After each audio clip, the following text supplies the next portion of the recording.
Бүгінгі жасайтын пирогымызға жұмыртқа, какао, сүт, қант, сұйық май, разрыхлитель және ванильді қант керек.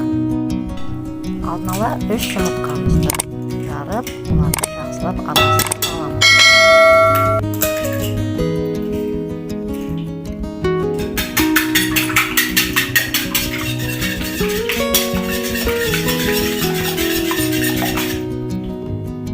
Одан кейін қантымызды салып, екеуін жақсылап араластырамыз.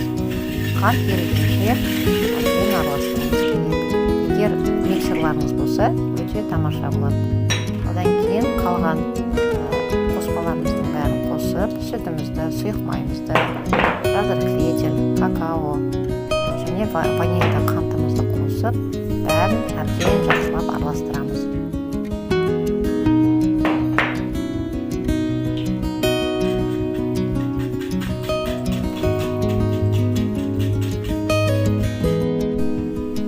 Одан кейін бір кеседен үлкенірек ұнымызды қосып, оларды жақсылап әбден араластырамыз. Қоспамыз дайын болды.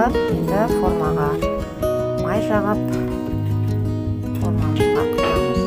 Егер кулинарный қағаздарыңыз болса, астына қағаз төсесеңіз де болады. Сосын духовкада 200 градуста жарты сағат пісіреміз. Таяқшаны пирогымызға тығып көргенде құрғақ болу керек. Бұл пісті деген сөз. Пирогымыз пісті, әдемі болып көтерілді. Енді жіберуге болады. Менің балдарым осы пирогты өте жақсы көреді. Сіздердің де балдарыңызға ұнайды.